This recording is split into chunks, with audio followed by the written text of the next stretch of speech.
Our next speaker is Professor David Cox. Suffice it to say that he got his PhD from Florida in Department of Chemical Engineering, and that's qualification enough for anything. And so he will present some data on computational look at tin oxide.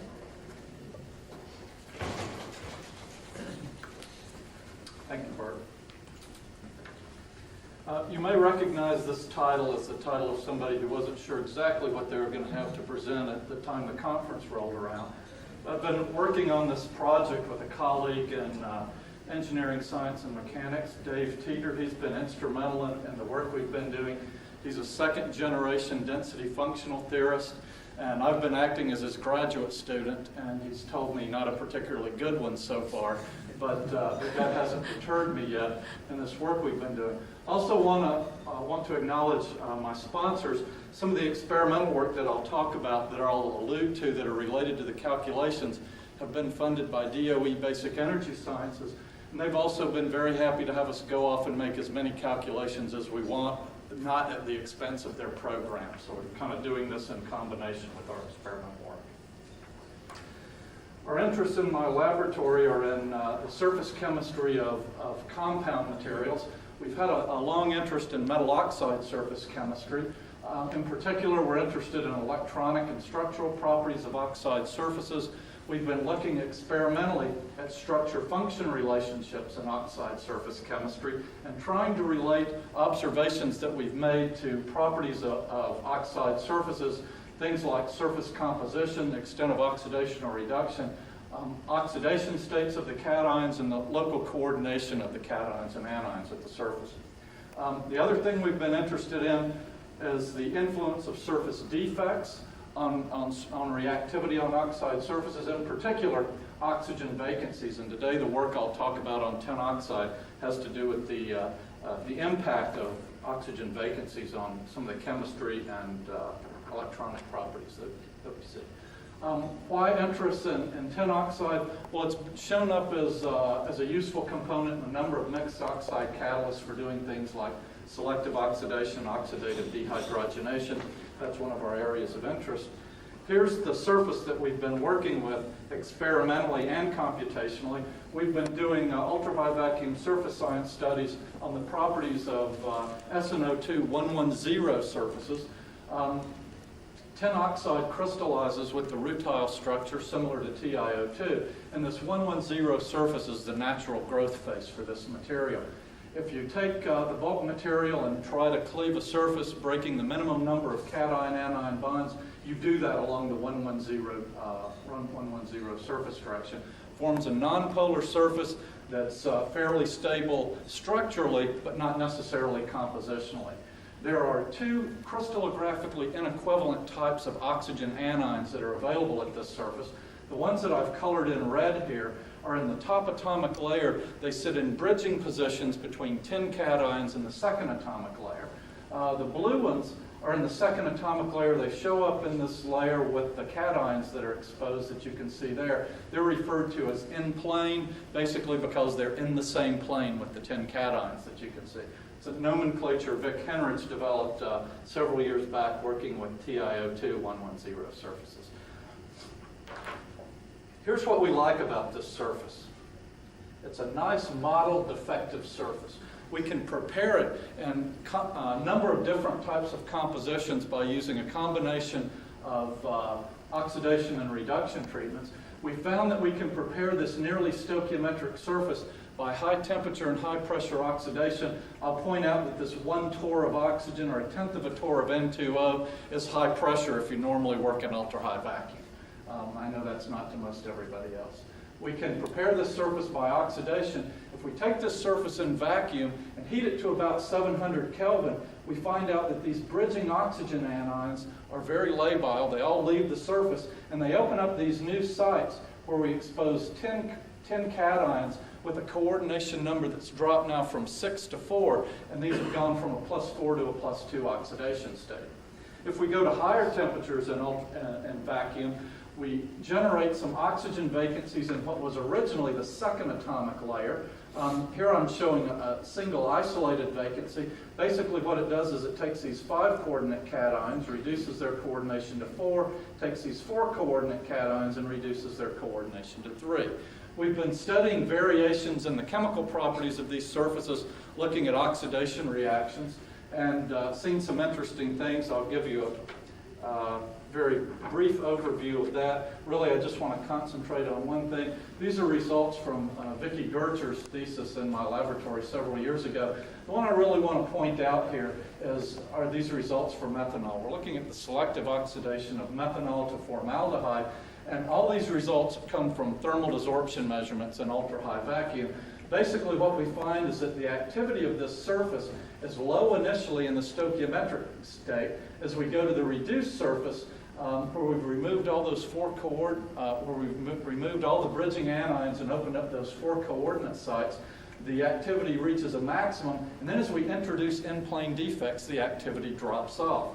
So basically, what we've seen is that this is the most active surface. The more defective we get, the chemistry eventually begins to turn off. And this is kind of counterintuitive. Normally on oxide surfaces, you expect that the more defective they are, the more reactive they'll be, and that turns out not to be the case for this particular material.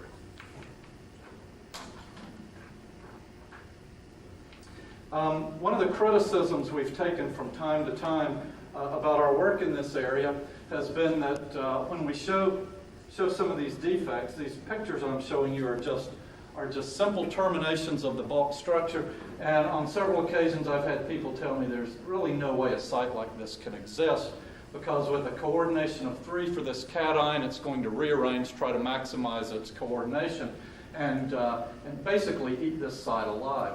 We've never seen any experimental indication that that's the case, and so we've been looking doing a number of different things to try to prove that to ourselves and at least a few other people in our area. Here's some routes we're taking to try to understand the details of the local geometric and electronic structure associated with these oxygen vacancies on the surface. Experimentally, we're using standing tunneling microscopy. Our goal here is to image the oxygen vacancies, learn something about the local topology around the defects, and use IV measurements to try to measure directly the local electronic properties associated with the defect. A complementary effort that we've undertaken is the use of density functional theory to try to predict some of the things we expect to see with STM, predict relaxations at stoichiometric and oxygen deficient surfaces, look at local electronic properties and charge distributions, and one real goal we have here is to predict defect-induced electronic band gap states that show up at the surface of this material that have that some earlier calculations using tight binding theory have failed to predict, things that have been seen experimentally. As far as the density functional theory goes, we've got some nice results now for the relaxations at these different surfaces that I'll show you. They're fairly recent, though. We haven't extracted these local electronic properties yet. That's next on our list. And as it turns out, we have been able to predict these defect electronic states in the band gap. Before I move on to the calculations, I want to show you a little bit about what's available in the literature for scanning tunneling microscopy work in this area. Our effort so far with our limited STM time has been remarkably unproductive so far. We have yet to get an atomic scale image of this particular surface, although we can tunnel into it with no problem. We're still working on that. There have been some a recent paper from Russ Agdal's group in the UK where they've used certain preparation techniques for both the sample and the tip, and they've been able to get some atomic images. Now, clearly this isn't an atomic image. This is just a drawing here. But what it does is summarize some work he's done on a 4x1 reconstruction of this same surface. What he's found is that you can stabilize in-plane oxygen vacancies and at a concentration of 25% of the in-plane sites in an ordered periodicity that gives us 4x1 unit cell. All the atoms I've colored in red are ones that would be missing for this particular surface reconstruction. So experimentally what he's done is demonstrate that in fact in-plane oxygen vacancies are stable. His results match all the chemistry and characterization work that we've done up till now. Let me give you a quick peek at his data. It'll also tell you why there are things we still don't understand. Here's his drawing of the 4x1 reconstruction. All the shaded atoms are the ones that would be missing from this surface. And here's the STM image of this particular surface. It turns out that where you have these holes or these oxygen vacancies in the surface, you get maxima in the tunneling current. And so at the corners of this unit cell, you have these 4 oxygen vacancies, and then there's this one off-center in the middle of the cell here that also shows up. The rest of this structure is interpreted to be atoms that are still intact in the unit cell, and most of the assignments were done based on tunneling, based on images at a number of different tunneling voltages. Now, if you look at this, you'll recognize that this isn't nearly as nice as that 7x7 reconstruction of silicon 111 you were shown this morning. In fact, what we see are not clear evidence for atoms, but just some blobs. There is no topography information that's been reported yet on this surface, so we don't have anything there directly that we can compare our theoretical calculations to. Give you a quick look at the calculations we're doing. We're using density functional theory, both using the local density approximation and some generalized gradient approximations. The gradient approximation we're using is the Purdue-Wang 91 functional for the exchange and correlation. Suffice it to say that I'm an experimentalist, and to me the reason for choosing this particular modification to the pseudopotential is because there's some evidence in the literature that it's been working for the weak binding of molecules on some oxide surfaces. I won't go into too many of the details here, except to tell you that the calculations we do are based on periodic boundary conditions. If we set up a unit cell, we calculate the properties of an infinite three-dimensional structure when we look at the bulk. If we look at a surface, we just increase the unit cell dimension along the direction perpendicular to the surface, and then we get an infinite two-dimensional slab that we calculate the properties of. We're doing minimal K-point sampling because of the size of our cell and the computational space it takes on the mainframe. We're using a 48-atom cell, and that runs us right up to near 500 meg of RAM needed to run these calculations, which just about maxes out our mainframe. Here's some numbers for the optimized bulk structure of this material. The red atoms are the anions, and the green atoms are the 10 cations. What we predict with the density functional theory, we're able to predict unit cell dimensions within 2% of the experimental values. We get bond lengths that are on the order of about 1.5% of the experimental bond lengths. These calculations do a great job looking at these bulk materials. For the gradient approximations, we find that the unit cell is about 2% larger than experiment. If we use the local density approximation, we find that it's about 2% smaller. But the calculations fall in about the right range. Okay, let's look at some surface relaxations. On the left side here, I've shown the relaxed bulk structure. If we had a simple bulk termination of this material, this is what we'd expect the surface to look like. Here's the relaxed stoichiometric surface. These were both done using the 48-atom cell. I've just truncated it here to get it out of the picture. What we see are some small relaxations, small but noticeable relaxations. These cations in this position are 5 coordinate. There are 4 in the plane. You can only see 2 and 1 underneath. These cations relax into the surface by about 1/10 of an angstrom. These 6 coordinate cations relax out of the surface by about 2/10 of an angstrom. If we look at the changes in 10 oxygen bond lengths, we find that they're all less than 1/10 of an angstrom, and generally wherever one bond is stretched, a nearest neighbor of the bond is slightly compressed. So all the stresses are handled locally here by very small changes in the bond lengths in general. But this is the surface relaxation that we get. Not much of anything going on, slight outward motion of these anions as well, but still we retain the bulk, nearly bulk-like surface structure.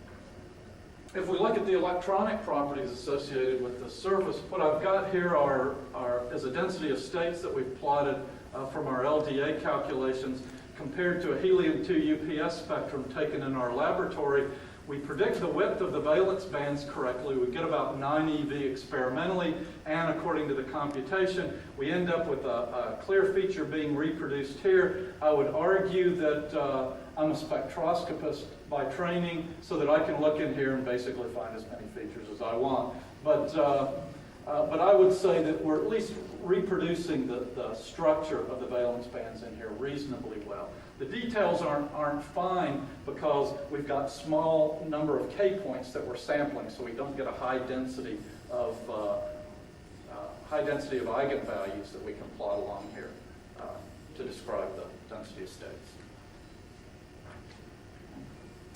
Now what we want to do is take this stoichiometric surface.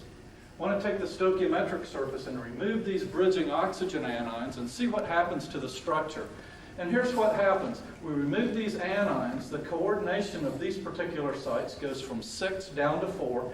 And what do we see? Well, less than 1/10 of an angstrom relaxations inward and outward here, and changes in bond length that are less than 0.05 angstroms, at least the predicted values are.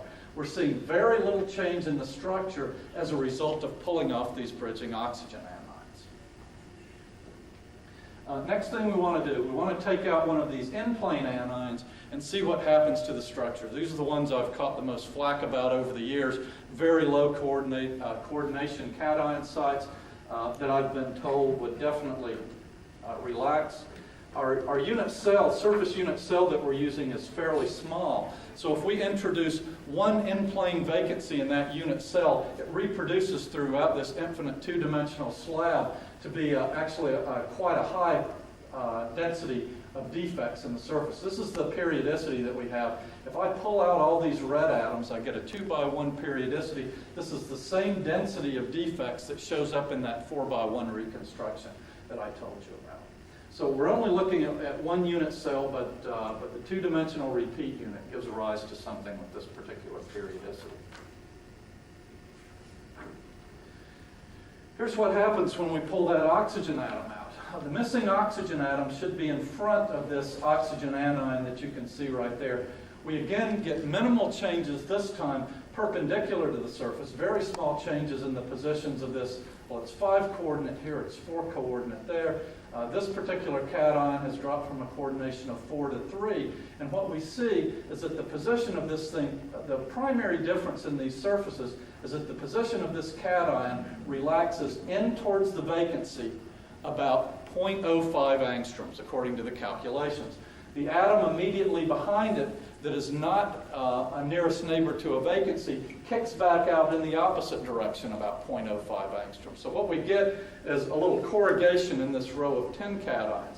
Now, notice that I've got an oxygen vacancy next to every other one of these, so this just kind of propagates down along that direction on the surface. These oxygen anions move around a little bit. It turns out that their motion is correlated to the motion of these 10 cations.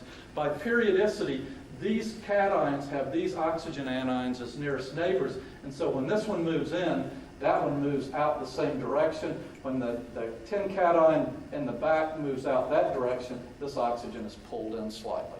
It turns out that the changes in bond length here associated with the introduction of these defects are at least predicted to be less than 0.02 angstroms. So very small changes in the bond lengths locally around these vacancies. Well, that's not a very easy picture to look at, so I've taken a small extended region of this surface to show it. These anions along here are in the second atomic layer. So what we really want to focus on is everything above these 2 cations that you can see right here. That's our extended surface going back this direction. If you look, we've got a vacancy here, one there, and one there. And what we see is that these 5 and 4 coordinate cations are affected very little by the presence of this defect. You can see this very slight correlation, the staggered positions of those 10 cations, the 3 and 4 coordinate cations as you work back along this particular direction. But the picture that we get from this space-filling model is basically the one that I've been using for a number of years. We end up with a hole in the surface associated with this defect, and there's not, at least predicted to be, a great deal of relaxation around one of these sites. At this point, my colleague Dave Teeter looks at this picture and says that I've spent vast amounts of computational time to prove that nothing that's very interesting happens. And I have some other colleagues that agree with his interpretation about this. To me, this is confirmation of the picture that we've been using to think about these surfaces for a number of years. What do the electronic properties look like? Well, here's a helium-2 UPS spectrum taken in our laboratory. The primary difference between it and the stoichiometric surface is the appearance of this feature that falls above the valence band maximum and out into the band gap. It's associated with defect electronic states from those oxygen vacancies at the surface. Notice that the density functional calculations again predict the width of the valence bands about right, although we're not getting as much K-point sampling in here as I would like. It also predicts these new electronic states out in the band gap, similar to what we see in ultraviolet photo emission. So the good news here is that if we're going to use these calculations to look at surface chemistry, at least we know it's getting this part of the electronic structure right, and that should be important when we look at chemistry around these defects. As I mentioned before, there have been some tight binding calculations done a number of years ago that don't really show that type of behavior. Okay. I want to, in the few minutes I've got left, show you some results for molecular absorption on these surfaces. We've been looking at primarily at oxidation reactions, and the initial step in most of the studies we've done has been some sort of dissociation step. Most of those reactions have been a dissociation process that people usually refer to as an acid-base process, dropping a proton off methanol to form a methoxide. What we've done is try to relate the acid-base properties as we change the surface condition basically to the surface condition by using ammonia thermal desorption to see if we can see differences in the, at least apparent differences in the acidity of these different cation sites. So we've chosen ammonia to do our initial adsorption calculations on as well. These are some data generated by a graduate student in my laboratory, Mark Abey, who's been working on ammonia chemabsorption on these surfaces. What he finds when he takes the nearly stoichiometric surface is a single desorption state for ammonia that's associated with those 5 coordinate cations. When he forms the reduced surface, he gets 2 features now in the desorption spectrum. This high temperature one is now associated with the 4 coordinate 10-2 plus cations. And you'll notice if you look down here in this part of the spectrum, this desorption feature has actually shifted up in temperature some as we've gone from the stoichiometric to the reduced surface. The implication being that pulling those bridging oxygen anions off somehow affects the 5 coordinate cations and their ability to bind ammonia. That's something we've had have really no good idea about in terms of an explanation. What I want to point out though from this data is that on this reduced surface we get activation energies for desorption of about 18.5 to 22 kilocalories per mole for this state depending on coverage. And for this state, we get about 30 kilocalories per mole for the activation energy for desorption. That ought to relate directly to the heat of adsorption that we calculate for ammonia adsorption on our surfaces. The surface we're going to concentrate on computationally is this reduced surface. It's got both of these different types of sites on it, and we can examine the behavior of ammonia at those sites. If we're going to look at ammonia adsorption, first thing we've got to do is make sure we can calculate the properties of the free molecule accurately. We can do this in our periodic code just by putting the ammonia molecule in a big box. We calculate the properties of an infinite 3-dimensional array of ammonia molecules, but if the box is large enough, they don't interact and we get the molecular properties. What we predict is a bond angle that's off by about 1/10 of a degree and a bond length that's about 1% too large compared to the experimental values. But this is in line with our other estimates of bond lengths using the gradient approximations. For the electronic properties, well, we don't really get a density of states for the molecule, but what we get are the eigenvalues associated with the molecular the molecular orbitals in the molecule, we get a doubly degenerate 1e molecular orbital and a 3a molecular orbital associated with the lone pair on the ammonia molecule. We can compare that to gas phase UPS spectra. The difference here is our calculations are done in the ground state at 0 Kelvin. The UPS spectra show additional structure associated with the excited states of the final state ions made by the photoemission process. So we don't get all this structure, but still we're getting about the right separation between the molecular orbitals. Okay. Let's put that ammonia down on a reduced surface. First I'm going to put it at one of the 5 coordinate 4+ sites, and I've got to tell you that I've changed the unit cell that I'm working with. I'm now working, instead of with that 48 atom cell I had, I'm working with a 22 atom cell to represent this reduced surface. The primary reason is so we can run these computations a lot faster to get a feel for what the molecules are going to do before we do the final calculation. So these are still some preliminary results here. I've had to re-relax this clean surface. Basically what I did was I took the results for the relaxed large cluster, and I fixed the positions of these 10 atoms and then relaxed everything around it. I get back basically the same structure that I had before. And when I put the ammonia molecule down, I can put it down in a number of places. I can put it down directly over this cation. I can put it down off to the side, put it more in a bridge site. Basically, we've tried 4 different starting configurations, and our energy minimization routine takes us to the same ending point each time. We end up with this ammonia molecule in an A-top position directly over this 10 cation. What we see is about 1/10 of an angstrom relaxation of this cation into the surface. We get 1/10 of an angstrom relaxation of the other cation that's not coordinated to ammonia out. So these changes just balance each other. The nitrogen 10 bond length here is about 2.3 angstroms, which is in the range of what we expect from some other calculations done for molecules like water that bond through lone pairs to oxide surfaces. At least it's in the right ballpark. The thing that has surprised us is the motion of these 4 coordinate cations that are second nearest neighbors to the adsorption site. What I worry about here is that our unit cell is not large enough, and that basically by fixing the position of these 2 10 cations, what I've done is restrict the ability of this surface to relax to the point that it can accommodate the stress, and I think it's all showing up there. So this is something for future work.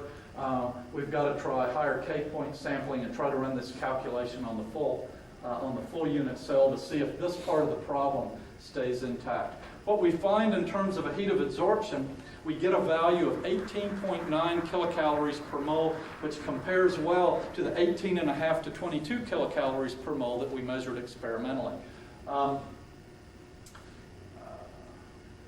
If I put this molecule down on this clean surface and I freeze all these atoms and only geometry optimize the ammonia molecule, I get a heat of adsorption of only 8 kilocalories per mole. It's only when I do the full relaxation of this thing that it goes up anywhere near the 18 or 19 that we measure experimentally.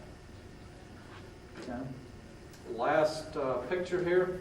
We want to put the ammonia over the 4 coordinate 10-2 plus cations. We've started in A-top positions and bridge positions. Basically, it ends up in an A-top position regardless of where we start. We get a small relaxation downward of the coordinated cation and a small relaxation outward of the one that's not coordinated. Again, basically small changes in surface structure. We only get a heat of adsorption here of about 20.5 kilocalories per mole instead of the 30 that we measure experimentally. So whereas our first adsorption site looked pretty well, our theory is not doing a particularly good job of predicting the energetics at those 4 coordinate sites. My conclusions here, predicted relaxations for the stoichiometric and reduced surfaces are consistent with previous type binding and density functional calculations available in the literature. We see everything moving in the right directions, and qualitatively we're getting good agreement in the amount of relaxation and the bond lengths. The predicted arrangements around end-plane oxygen vacancies are consistent with the STM data, that is, that we end up with holes in the surface, although the STM data doesn't add a lot as far as the full surface structure. And finally, we've been able to accurately predict the heat of adsorption at these 5 coordinate sites, but we haven't done nearly as well at the 4 coordinate sites. Thank you for your attention. Be happy to try to answer any questions.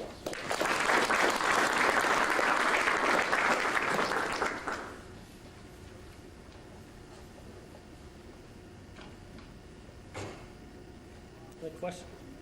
So what is so much more difficult about the four coordinate sites? What's so much more difficult about them? I don't know. I don't know. I'm still developing my experience base doing this.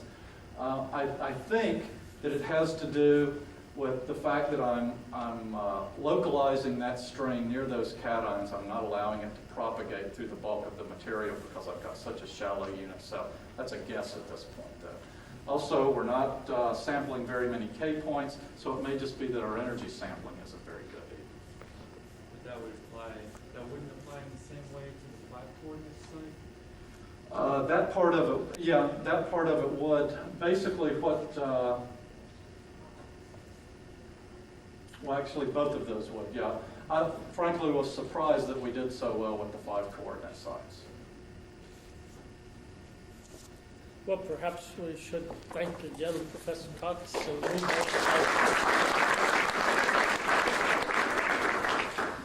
the